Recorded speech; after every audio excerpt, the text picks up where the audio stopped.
En el video pasado hablábamos de los supercampeones en su versión 2002, hecho en vísperas del Mundial Corea-Japón del mismo año.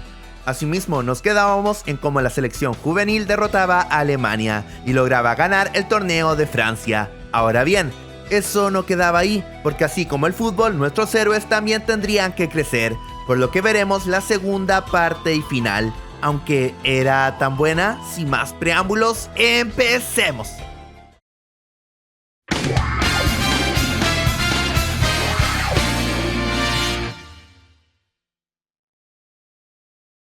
Como ya lo decía, el tiempo que transcurre en este tipo de animes no puede pasar en vano, y vaya que no es así, porque luego del torneo llegaba el momento de ver qué hacer, centrar cabeza y poner los pies en la tierra. Porque sí, muy lindo el torneo y todo, pero era hora de madurar. Claro, Oliver es el prota y tiene que seguir jugando fútbol, pero ¿qué pasa con los demás? Pues lo obvio. Bruce y todo el Newpie seguían en la escuela superior, esperando tener una chance para entrar a la Liga Nacional. Por su parte, los jugadores estrellas de los otros equipos envidiaban a Oliver porque estos continuaban en Japón. Incluso algunos seguirían sus estudios como Andy, queriendo ser doctor. Así que se nos venía el arco de Brasil. Bienvenido, Oliver. ¡Roberto! ¡Oliver! Cuando yo veía a los supercampeones antiguos, lo que más se repetía era el torneo nacional, teniendo muy pocos guiños al fútbol adulto. Por lo que más añoraba de ver era tales episodios, donde se iría Oliver y dónde se irían los demás. Y es que ¿serían conocidos alguna vez a nivel mundial? Y es verdad, porque por más que ganaran el torneo juvenil, eso no decía nada, porque el fútbol profesional es mucho más duro que ese. Bien lo sabemos los latinoamericanos, viendo millones de promesas que nunca serían. En ese sentido, me gusta que haya empezado por el fútbol brasileño, siendo un trampolín para Europa. Sumado a que en temas competitivos puede ser tan o más duro que ese. De hecho, nada más al empezar, el jugador número 10 de Japón llega como un total desconocido, pudiendo ser rechazado el primer día. Por otro lado, como ya lo decía, me encanta cuando se nos da historia fuera de las canchas. Y bueno, es chocante ver el contraste de Oliver con Pepe, donde este venía como un extranjero con botines nuevos que Patty le había regalado, y este tenía unos que daban pena. Por lo que su principal motivación era diferente a la de nuestro héroe: sacar a su familia adelante. Y sí, el talento de Oliver no se puede negar, pero no está de más decir que tener otras o mayores razones para luchar dentro de un partido no viene nada de mal. Al contrario, es el factor real que tanto le faltaba a la serie, que sí, más adelante habría uno más suculento.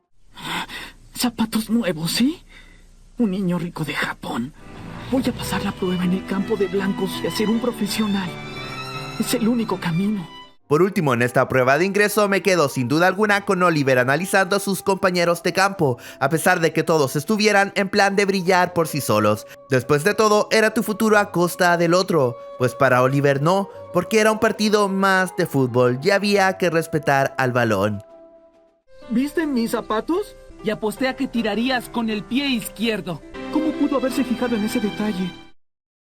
En este caso y en los demás de esta segunda parte, algo que sí no me gusta tanto es que pareciera que la serie va corriendo, ya que tenemos un par de episodios con Oliver en el São Paulo y sería, lo que para mí es una total lástima, ya que se pierde el hilo o me hace creerme mucho menos que Japón va mejorando cada vez más. Al menos puedo decir que en ese poco tiempo se va llenando con puras historias en paralelo, que ya veremos, pero antes nuestro protagonista debía tener una prueba final. Como oponente me parece que Santana es el mejor, ya que su propio estilo y su personalidad lo tachaban hasta como un villano si lo queremos ver así. Aparte que estábamos hablando de la estrella de la liga brasileña en contra de un desconocido de Japón, el poseedor del tiro del chanfle en contra del androide o el cyborg del campo. Incluso tendría sus propias técnicas en medio de este, no limitándose a tener un solo tiro vistoso. Ya en ese momento uno pensaba que Oliver ya estaba listo para jugar con los mejores, y quizás en talento sí, pero como siempre habrían otras cosas. ¡No puedo ver el balón! ¿Qué pasa? ¿Perdiste de vista a tu mejor amigo? La verdad es que nunca pensé que su recibimiento en el Barça fuera tan hostil. Le hacen la técnica de la serpiente, le dan un tackle, lo basurean por ser japonés y ni les cuento cuánto conoce a Ribaul. Hasta un codazo se llevó.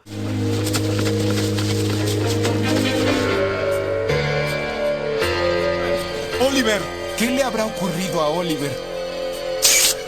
Igual la serie le mete mucho más drama, cosa que es difícil de creer, viniendo como estrella de uno de los mejores equipos de Brasil. Pero también es cierto que el nivel de Japón nunca se ha destacado y por lo mismo no es descabellado pensar en ese trato. Bueno, con Steve se daba algo mucho más claro, y es que este es un especialista en el ataque, por lo que su estilo de juego y hasta su físico estarían enfocados para realizar el mítico tiro del tigre. Y no sé ustedes, pero me encantó que nos dieran a entender que quizás no era tan completo como era necesario, o quizás no era tan completo como el mismo Oliver, ya que siempre se enfocó en una sola cosa y lamentablemente en Europa eso no servía. Y si nuestro protagonista recibió y no consejos, Steve entraría a un verdadero club de la pelea. ¿Qué dijiste? Oye, En ese sentido me encanta que al menos Benji ya estuviera más que consolidado en el Hamburgo, siendo uno de sus pilares, por lo que en términos de experiencia estaba años luz de toda la selección japonesa. Y lo mejor de todo es que eso se venía construyendo del último torneo escolar, donde este mismo decía que jugaría el papel de villano. Igual no niego que me hubiera encantado saber qué pasa con Tom, qué pasa con Arman y qué rayos con el mejor jugador de Japón, Andy Johnson. Porque si bien seguía estudiando, dijo que jamás dejaría el fútbol. Merecía al menos que también se fuera al extranjero, porque si Steve estaba en la Juve y Oliver en el Barça, bien que Johnson podría calzar en el Manchester United o Liverpool, quién sabe. El tema es como pasaba el tiempo, más y más se iba acercando el mundial, y como anfitrión ya estaba clasificado, por lo que tendría que dar un buen papel, y la pregunta era, ¿quiénes estarían en la selección? Pues seamos honestos, otro de los grandes peros que tuvo Oliver en el Barça era su edad, ya que realmente todos seguían muy jóvenes, y de ahí venían esos míticos partidos en el equipo de reserva, donde debía marcar 10 goles y 10 asistencias para ascender a los titulares.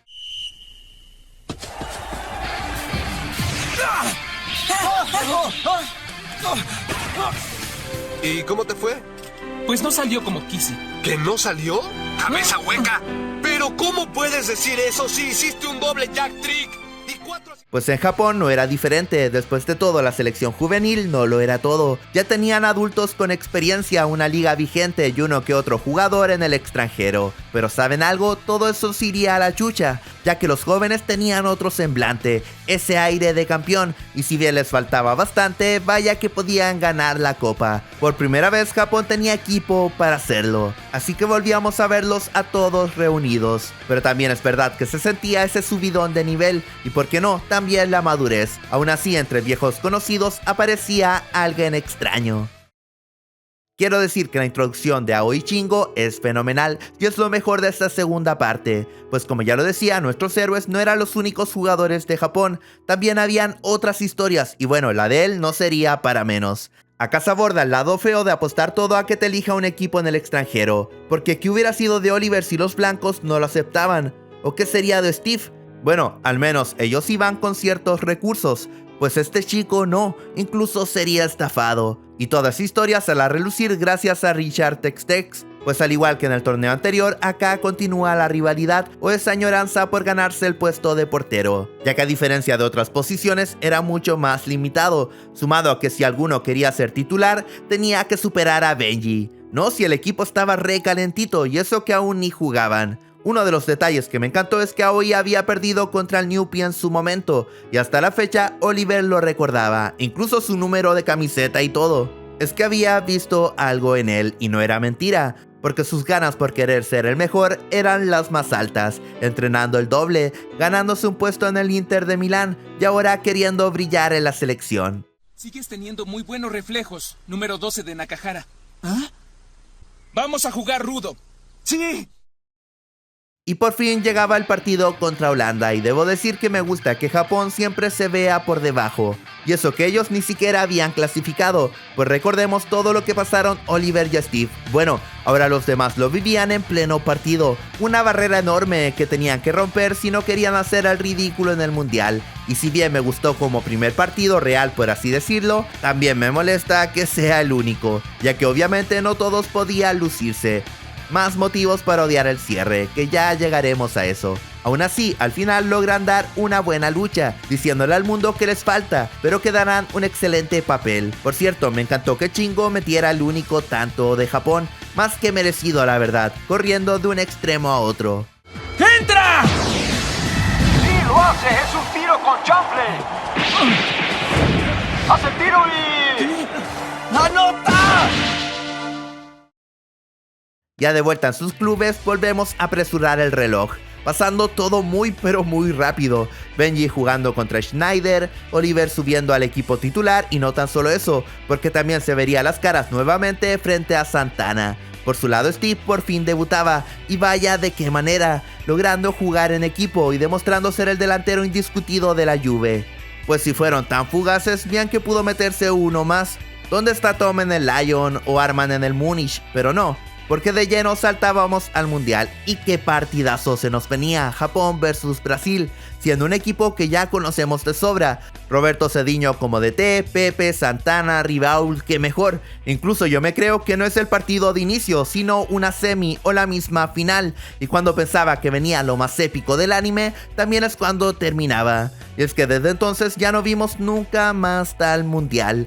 Obvio que por el manga hay mucha información al respecto, pero en cuanto al audiovisual solo fue humo, y quizás por esa misma frustración nacieron rumores del verdadero final de los supercampeones. Pues ya saben, la Virgencita de Guadalupe. Lástima, pero aún con las nuevas adaptaciones tampoco se atreven a abordar ese mítico encuentro. Pero eso solo el tiempo lo dirá. En conclusión, esta serie no es ni de cerca la más querida por los fans de la franquicia, pero sí es cierto que por lejos es la más recordada por mi generación, más aún si estaba promocionando una de las citas mundialistas más sonadas hasta el día de hoy. Y sí, yo sé que omite varias cosas, y a veces va sobre ruedas a 100 km por hora, pero creo que es emblemática por otros apartados, como el soundtrack, que hasta el día de hoy es por lejos el mejor de la franquicia, o el mismo doblaje, que le hace bastante justicia a la versión original. Por otro lado, agradezco que viéramos la incursión de nuestros héroes en grandes equipos, donde vaya que les costaría ganarse el respeto. Es que en un momento sentía que el mundo estaba en contra de Oliver, cosa que no era tan mentira, pero aún así lograba poner en alto el nombre del fútbol japonés. Y bueno, sigo odiando el final. Pues por último, que vayan camino al estadio y no pongan a Brasil de rival. Menos que suene el pitido de inicio. No se juega con mis sentimientos. Aún así, por eso y muchas cosas más, los supercampeones se han ganado un lugar en este pequeño rincón. Y ya está, gente, espero que les haya gustado. No se olviden que me pueden recomendar una serie o película volviéndose miembros del canal. Cada vez somos más y lo agradecería bastante. También me pueden seguir en todas mis redes sociales o ingresar al Discord para que podamos charlar un rato. Aquí el Anónimo y nos vemos.